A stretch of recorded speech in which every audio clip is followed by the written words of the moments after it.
L'histoire d'un jeune enfant qui est tout près de son père, de son cher père. Son père est malade. Le père est allongé sur son lit. C'est les derniers instants de sa vie. On a l'impression que c'est une histoire qui démarre assez tragiquement, mais on va le voir, la fin va être exceptionnelle. Elle va être belle puisque c'est celle qui va influencer le judaïsme jusqu'à aujourd'hui, à l'heure où l'on se parle.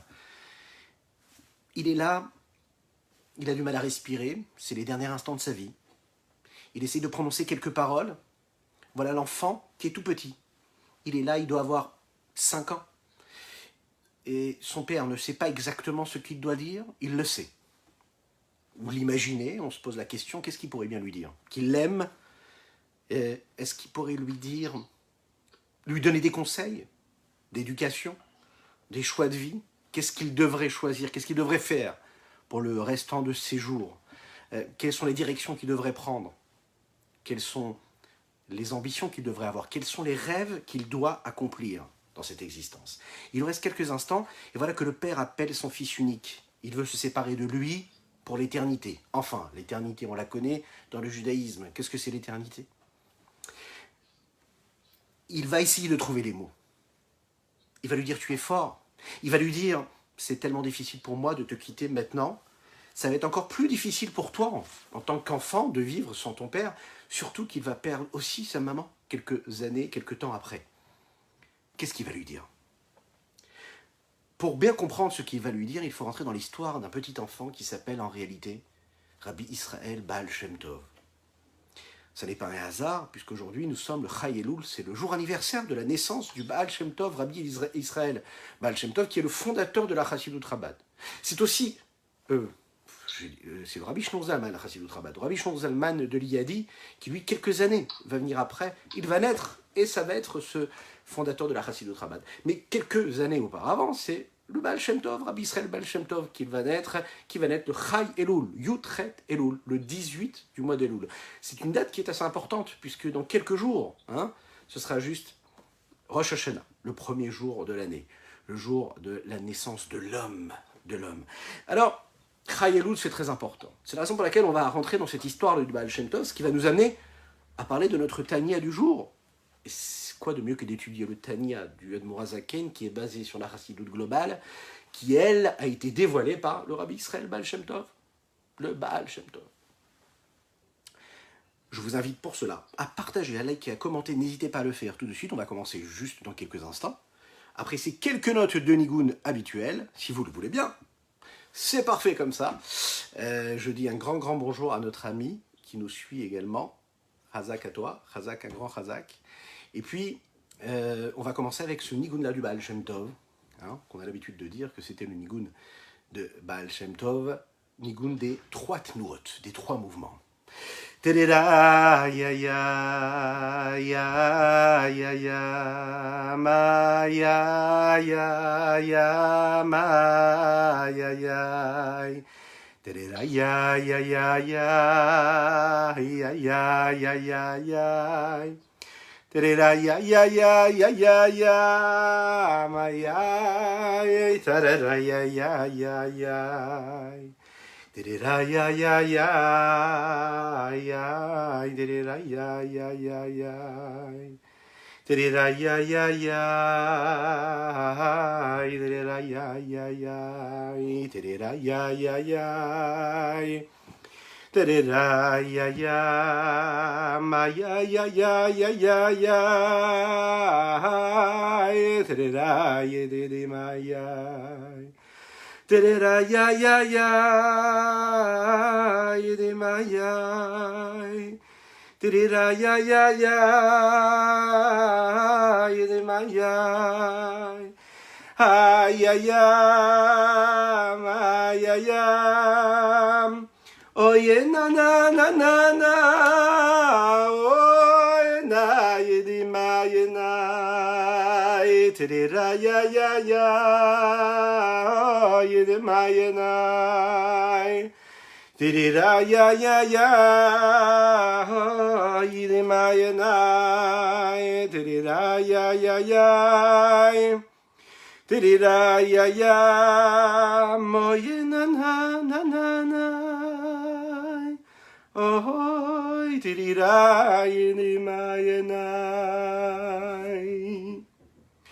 Si on retourne un petit peu dans cette histoire-là, il y a de nombreuses années où ces parents-là ont attendu, ils ont prié.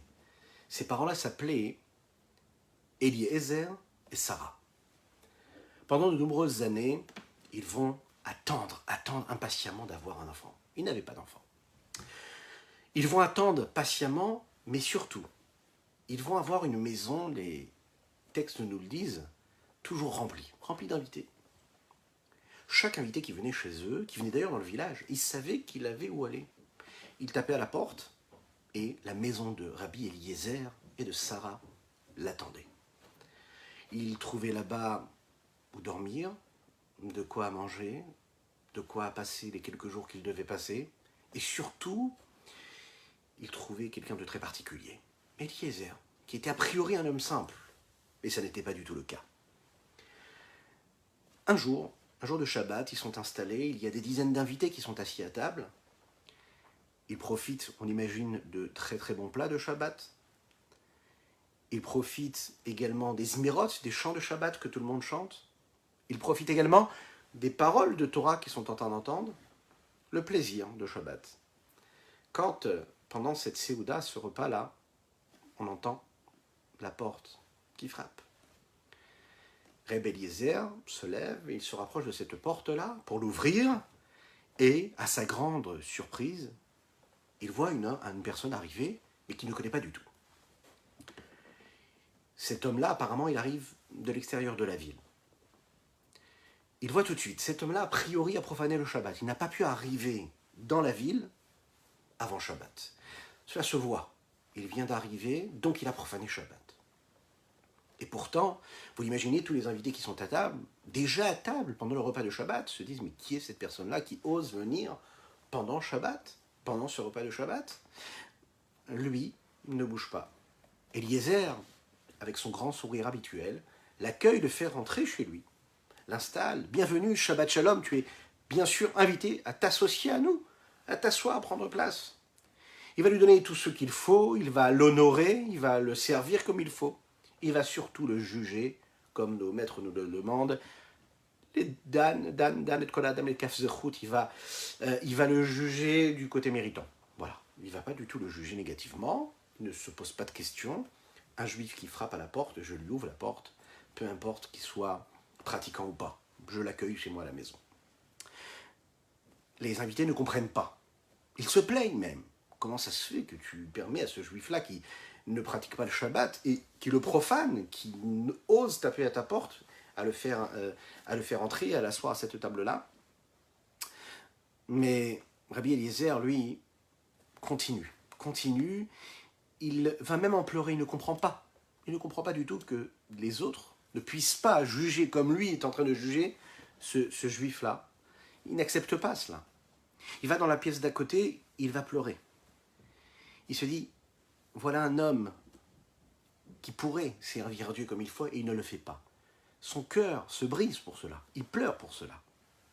Il ne supporte pas de voir un juif aussi éloigné de la Torah.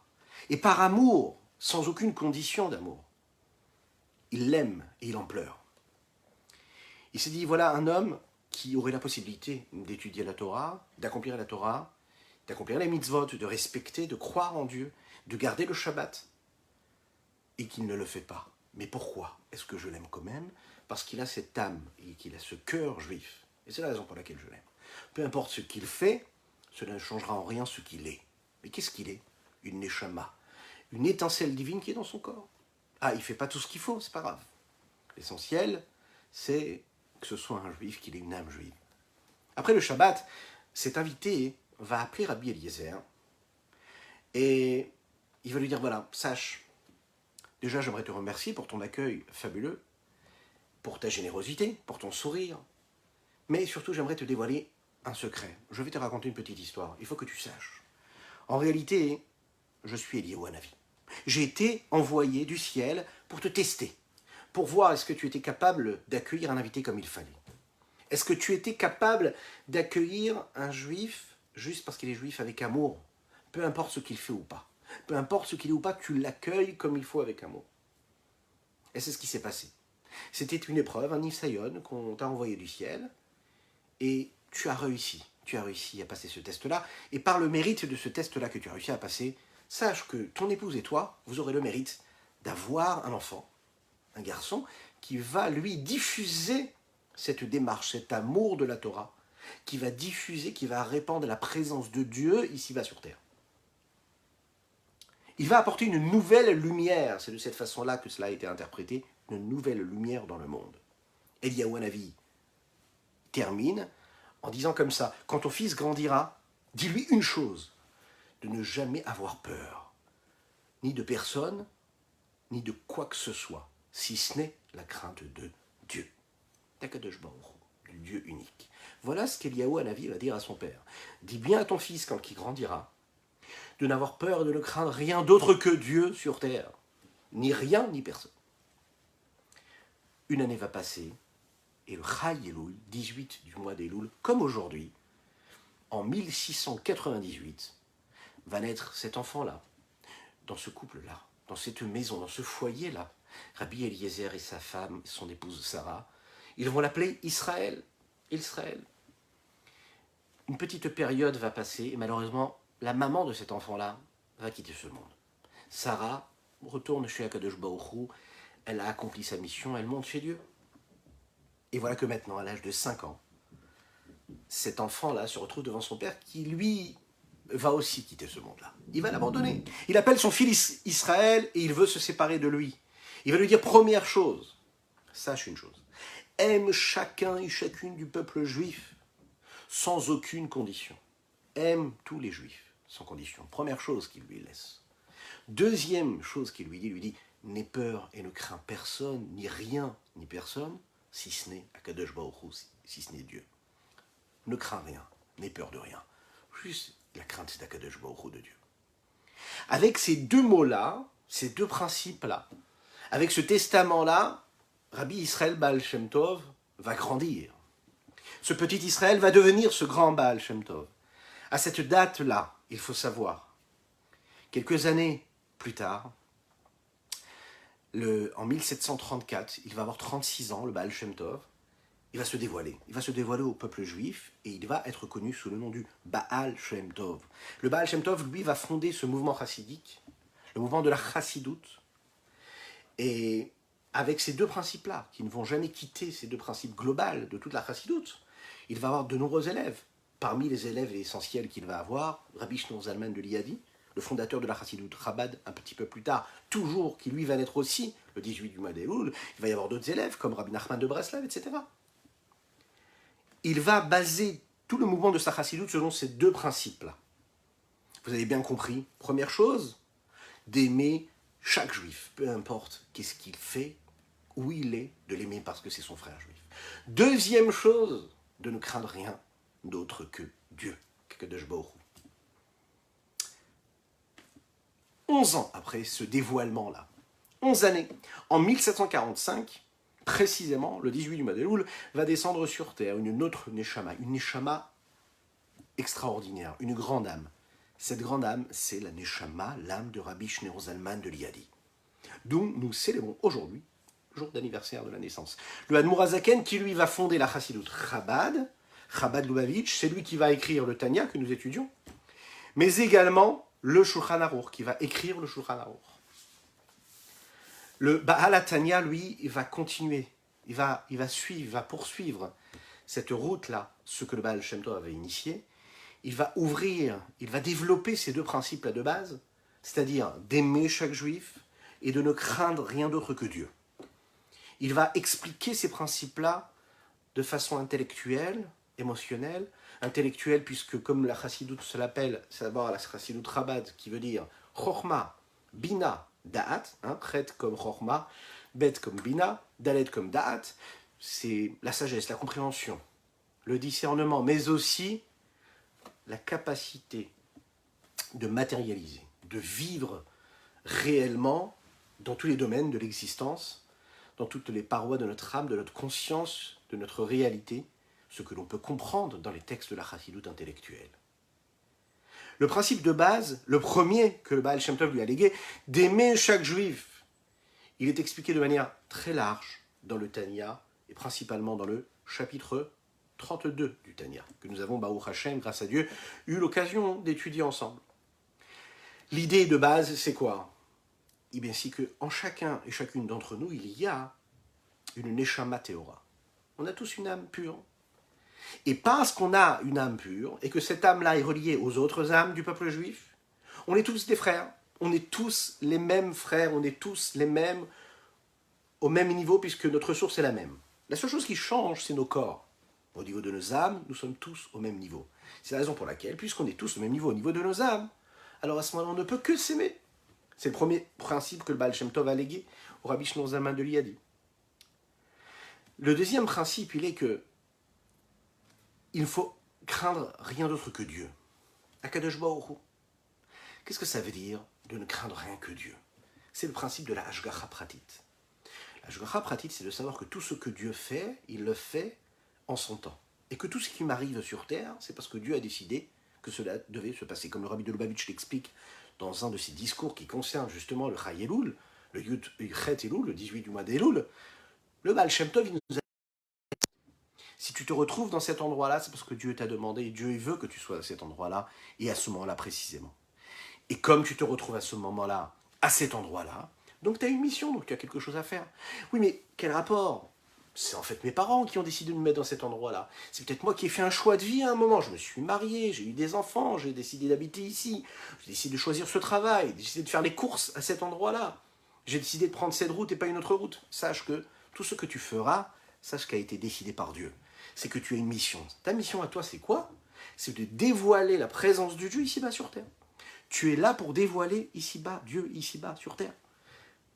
Et quand toi, tu es en train de le dévoiler, sache que ta mission, c'est de le faire savoir aux autres, de le faire prendre conscience aux autres.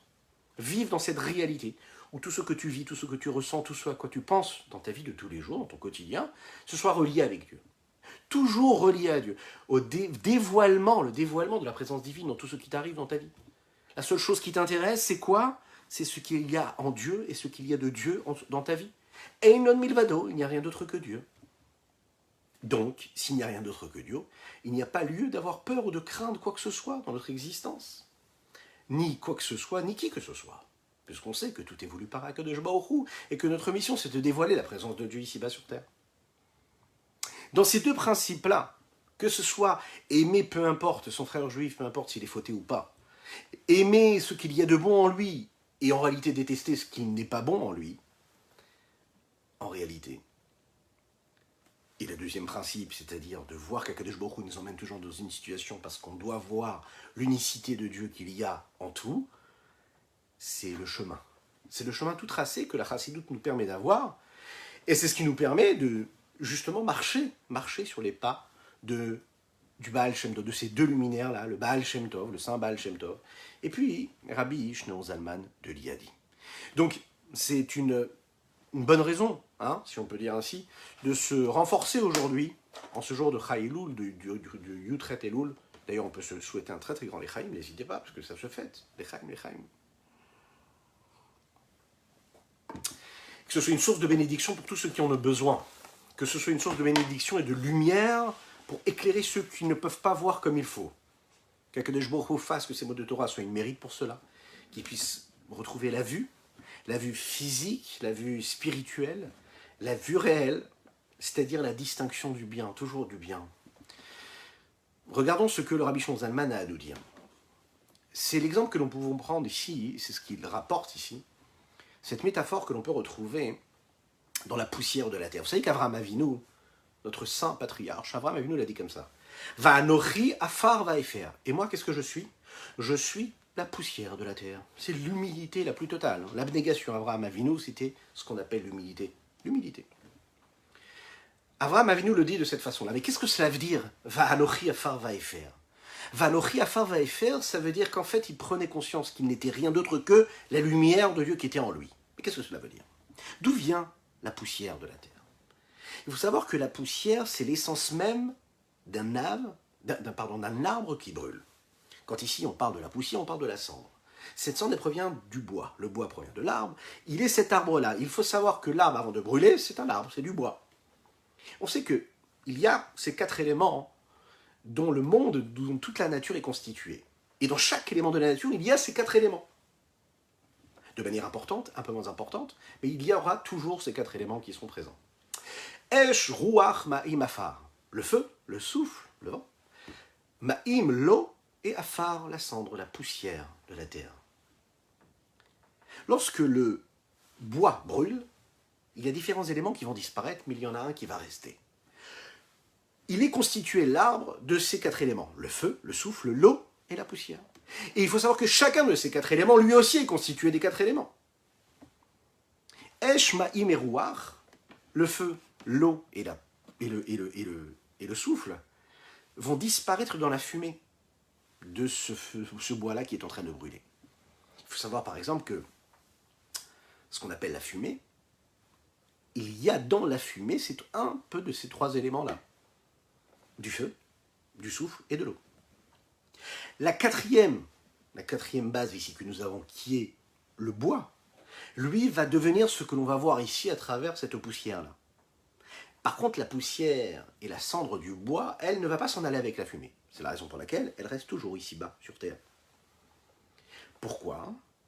Parce qu'en fait, en réalité, même le feu n'a pas la possibilité de le maîtriser, cette base-là, puisque c'est la nature essentielle de cet élément-là, qui est le bois. Donc il va rester ce qu'il est. Ce qui va rester de cette poussière-là qu'il y a dans l'arbre, donc dans le bois, cette poussière, cette cendre-là, c'est en réalité l'essence même de l'arbre. Il l'était avant que l'arbre soit l'arbre.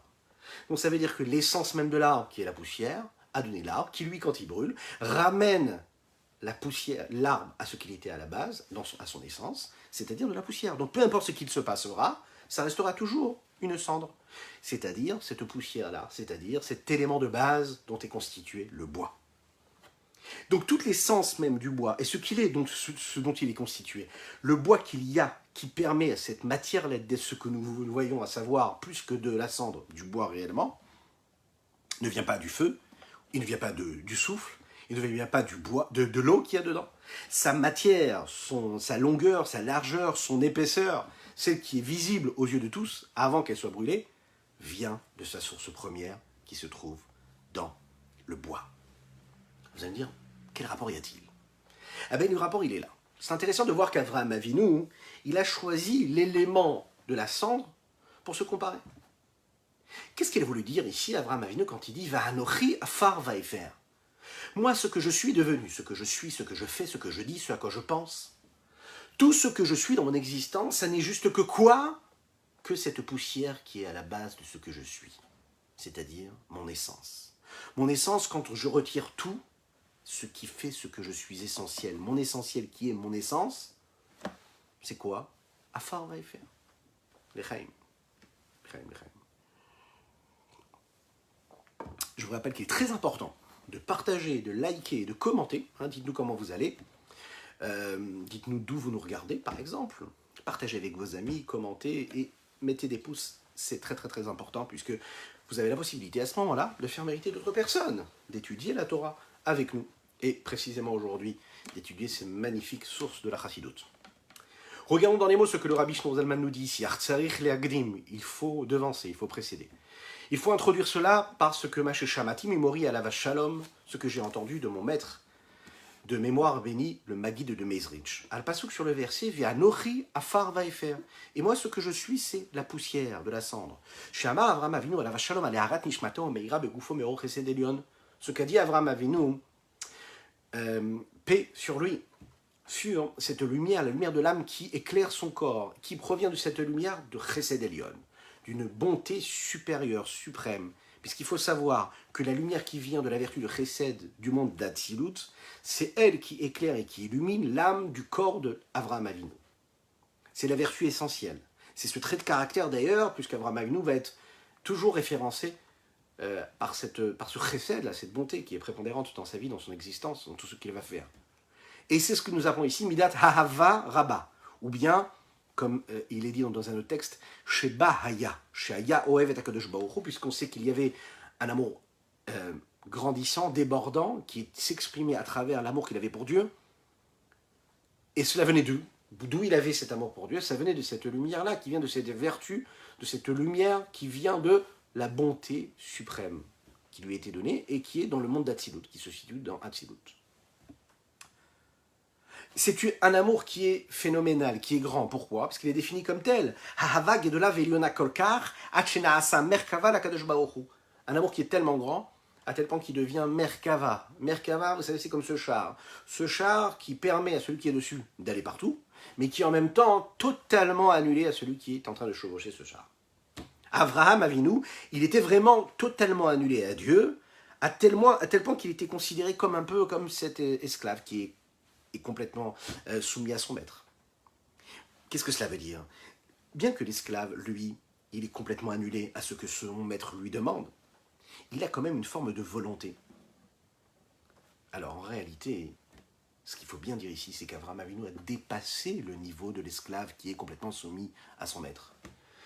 Puisque quand l'esclave accomplit ce que son maître lui demande de faire, il y a la volonté de l'esclave, il y a la volonté du maître, mais comme l'esclave est complètement soumis au maître, donc il ne fait pas comme sa volonté, mais il fait la volonté du maître. Abraham Avinu, il est au niveau de la Merkava, du char. Qu'est-ce que cela veut dire? Ça veut dire qu'en réalité, il n'a même pas de volonté. Il n'a pas de volonté. Ce n'est pas que le char veut aller à droite et que celui qui chevauche le char veut aller à gauche et que le char accepte la volonté de celui qui le tient. Il n'a même pas de volonté. Abraham Avinu était à un niveau, il n'avait même pas de volonté. Chacune et chacun d'entre nous, on doit être à ce niveau-là, on doit réussir à être à ce niveau. De réussir quoi? Réussir en fait à se mettre à un niveau où, en réalité, on réussit à juste à être annulé à Dieu, à faire ce que Dieu nous demande, non pas parce qu'on aurait une volonté qu'on mettrait de côté face à celle de Dieu, mais encore plus fort. Être comme ce char-là qui s'annule complètement devant Dieu. Faire parce qu'il faut le faire, pas parce que j'ai compris qu'il fallait que je le fasse, même sans avoir aucune volonté inverse. Mais Sarkad Ata Hamina, on aurait pu penser.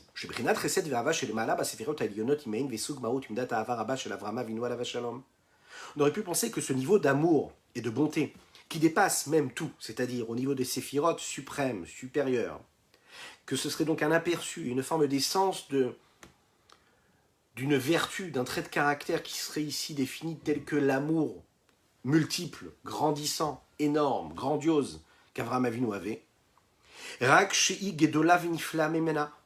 et que cette bonté, cet amour-là dépasserait quantitativement parlant, ou bien de manière merveilleuse, qualitativement parlant, Mimena, c'est-à-dire qu'elle serait plus grande que la vertu initiale, même propre à Avraham Avinu.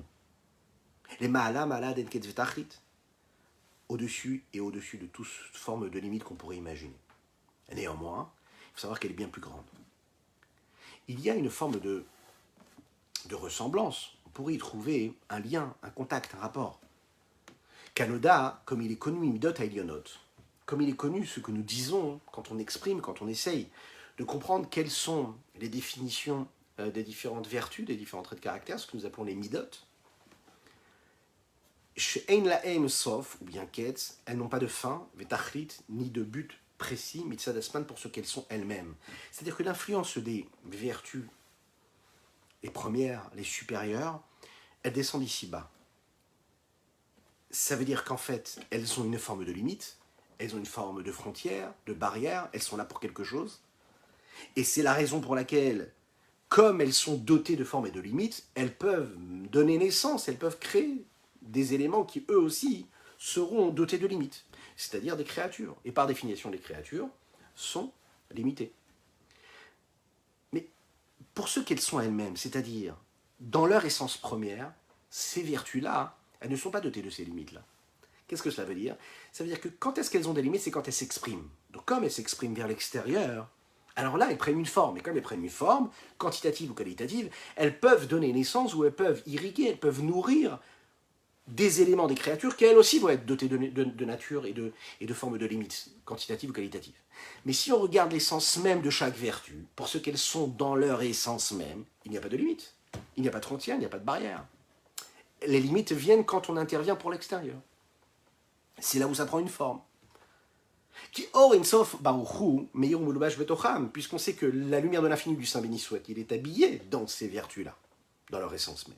Et on sait que la lumière de l'infini du Saint béni soit-il, c'est l'infini, c'est l'unicité totale. Et pour Dieu, comme nous le disons dans le texte de Patach Eliyahu, les midotes, les vertus, les traits de caractère, les séphirotes, tout ce qu'on peut donner comme nom à toutes ces vertus, et à tous ces réceptacles, toutes ces formes-là, ça n'est que pour l'extérieur. Mais pour Dieu, Iyu ou Gramo Yichad, on sait que Dieu et tous ces réceptacles-là, tous ces outils qui sont mis à disposition de ceux qui reçoivent cette lumière de l'infini du Saint béni soit-il, c'est une seule chose, c'est Dieu unique. Dieu ne se détache jamais, il n'est jamais altéré. La lumière de l'infini du Saint béni soit-il et ses moyens d'expression, c'est une seule chose. Ce qui n'est pas le cas de l'âme de l'homme qui est habillée dans la matière, qui est habillée dans le corps de l'homme. Cette neshama-là qui est dans le corps de l'homme, c'est peut-être une étincelle divine, mais elle est dotée de ces formes-là, de ces limites, puisqu'elle est dans ce corps de cet homme-là, qui lui est limité, par définition, puisque matériel. Donc on peut comprendre qu'en réalité, cette vertu de bonté qui dépasse tout, qui est au-dessus de tout, elle est puissante, elle est supérieure, elle est suprême, elle dépasse tout, elle n'a pas de limite par rapport à ce qu'elle est elle-même, mais pas par rapport à ce qu'elle est telle qu'elle intervient dans le dévoilement quand elle intervient dans le corps de l'homme.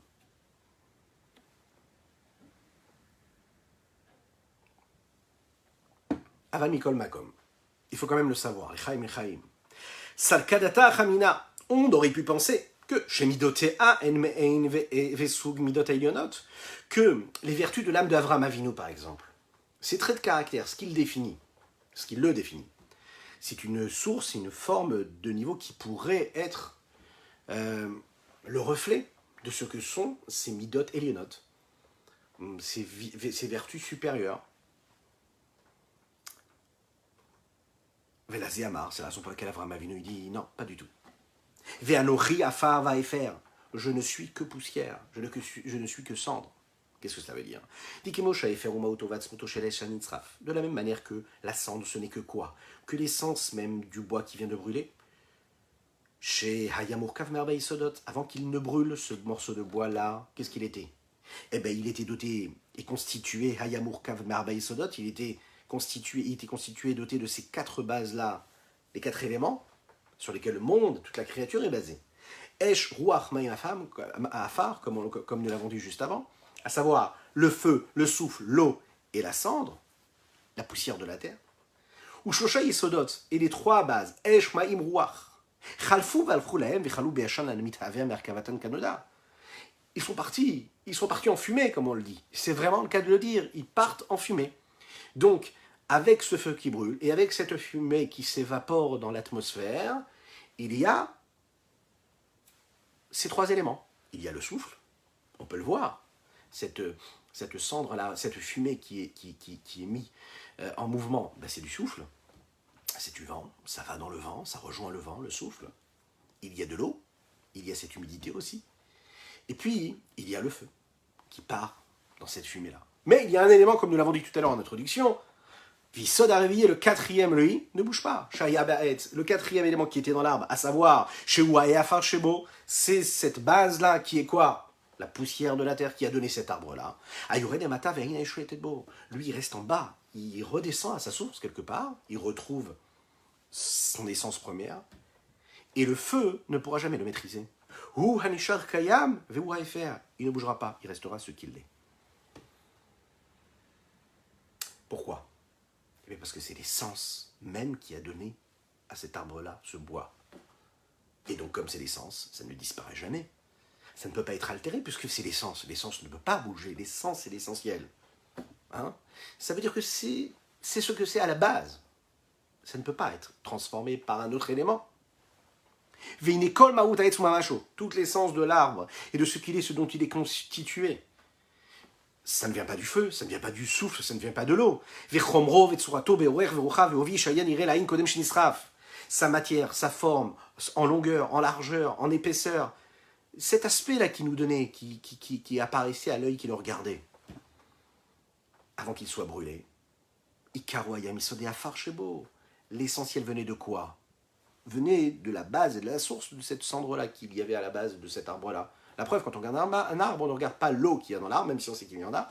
On ne regarde pas le souffle et le vent qu'il pourrait y avoir dans l'arbre. On regarde du bois. C'est la seule chose qui nous intéresse ici. Et on ne regarde même pas le feu qu'il y aurait dans le bois. D'ailleurs, ça nous ferait peur de le regarder, de l'imaginer. Rak, Shmaim Ruach Klulimbo, il faut savoir que ces trois éléments sont inclus en lui. Il le constitue, lui permet d'être ce qu'il est, mais ça n'est pas sa base, ça n'est pas l'essence même. Ok. Pourquoi? Qui est afar, parce que la base même de cette poussière-là, de cette terre-là, ou Chomri Yotermikulan, est encore plus matérielle que le reste, que les trois autres. La preuve, c'est qu'on sait que le feu là ne va pas avoir le même cadre et les mêmes limites que le bois va avoir. Le feu ne va pas avoir autant d'épaisseur, autant de longueur, autant de largeur. Il ne va pas s'exprimer du tout de la même manière. Et la même chose pour l'eau. Vegamamaim, l'eau aussi.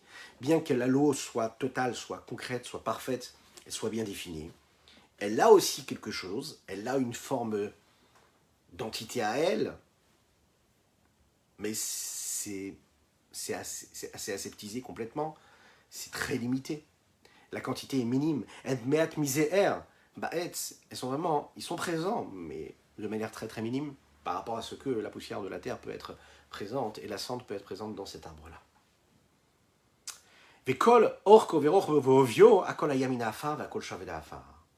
Toute la longueur, la largeur, l'épaisseur de cet arbre-là, tout venait de la terre et tout retournera à la poussière de la terre. C'est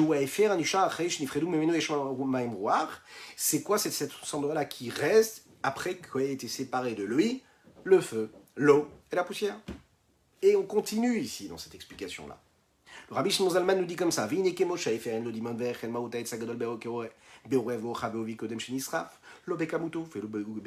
la même manière qu'il n'y a aucune mesure, aucune ressemblance.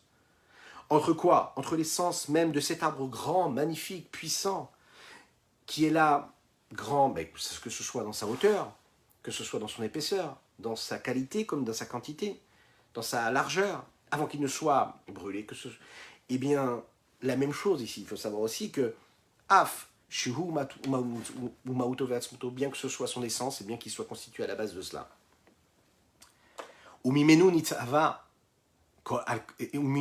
C'est-à-dire que, et c'est de cet arbre-là qu'a été créée cette poussière-là. C'est ce que nous dit ici le Rabbi Shimon Zalman, c'est ce que dit Avraham Avinu quand il dit: voilà ce que je suis. Je suis tout ce que vous voyez de moi, c'est-à-dire la vertu de bonté, ses traits de caractère, accueillant, qui aimait tout le monde, qui aimait toutes les créatures, qui donnait, qui recevait, etc. Tout ça, ça n'est rien d'autre que quoi? Ce que je suis à l'intérieur de moi, dans mon essence. Il le dit sur cette vertu-là, la vertu de bonté, de grâce, de bonté qu'il avait, d'amour qu'il avait pour Dieu. Et pour les autres, pour les hommes. Celle qui l'éclaire et qui était habillée dans son corps. Bien que ce soit une vertu de bonté, de bonté supérieure et d'amour supérieur, qui se trouve où? Dans le monde de Hatzilut, Sheba Hatzilut. Hamir benishmato shaita merkava eliona, qui éclairait son âme, qui elle était ce qu'on nous appelle ce char, la supérieure, suprême, c'est-à-dire l'abnégation totale, et pas comme on l'a dit tout à l'heure, et non pas comme, même pas comme l'abnégation d'un esclave envers son maître, c'est-à-dire Avraham Avinu se définit comme quelqu'un qui n'a même pas de volonté propre, qu'il aurait besoin de soumettre à la volonté de Dieu. Il faut savoir que quand même, quand elle va descendre ici-bas pour s'habiller dans son corps, quand il va y avoir tout ce système d'enchaînement de niveau en niveau, de chutes vertigineuses, mais qui vont se faire par ce principe-là des tzimtzumim, des contractions, des condensations, d'altérations, d'adaptations, pour permettre de faire descendre cette lumière-là de la vertu de bonté qu'il y avait dans le monde d'Hatzilut, et de descendre de niveau en niveau, et de se contracter jusqu'à donner ce qui va se passer ici-bas sur Terre. Il n'y a pas de ressemblance, il n'y a pas sans commune mesure entre cette essence-là, de cette lumière d'amour qu'il y a et qui éclaire, et l'amour et l'essence même qu'il y a dans cet amour-là, et Orava Vechesedion Shebatzilut et le monde d'Atzilut. Et là,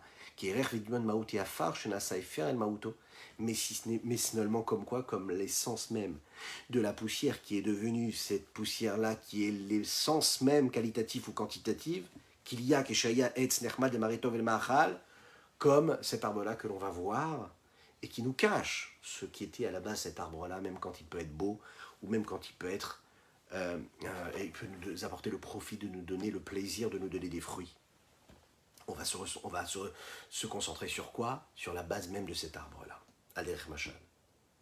Et même avec tout ça, on l'imagine bien, il n'y a aucune comparaison possible entre la poussière qu'il y avait avant cet arbre-là et l'arbre qu'on est en train de voir, et pourtant, il est à la base de cet arbre-là. La même chose, il n'y a aucune comparaison que l'on peut faire entre le niveau de la vertu, de l'amour d'Avraham Avinu et le niveau de vertu, de bonté ou d'amour qu'il peut y avoir dans le monde d'Atsilut, qui est la base même de cet amour qu'Avraham Avinu était en train d'éprouver. Parce que nous parlons ici d'essence et non pas de ce qui apparaît. Veilloter miser encore plus que cela. Les Havdid Ba'alafim Avdalot, on peut ne pas comparer, différencier cela à 1000 niveaux entre la poussière et l'arbre matériel, tel qu'on peut le voir et le concevoir, tel qu'on peut l'imaginer, et la spiritualité qu'il peut y avoir entre la vertu de bonté qu'Avraham Avinu avait et la bonté qu'il se trouvait dans le monde d'Atsilut. Encore une fois, bien qu'Avraham Avinu va tirer sa source et toute sa force dans cette essence-là d'amour qu'il y a dans le monde d'Atsilut. Et bien que Avraham Avinu était appelé aussi Merkava, c'est-à-dire totalement dans l'abnégation la plus totale. Rak, Torah Kileshon Ben Adam Bemashal Umenitsa. Si ce n'est que la Torah a parlé dans le langage des hommes, afin que l'on puisse comprendre, avec une parabole, avec une métaphore, afin que nous puissions vivre et comprendre ce que cela veut dire. C'est la raison pour laquelle on appelle la vertu de bonté d'Avraham Avinu et l'amour qu'il avait pour les hommes, pour Dieu, pour Akadosh Baruch Hu, on l'appelle cet amour-là qu'il y avait dans le monde d'Atsilut.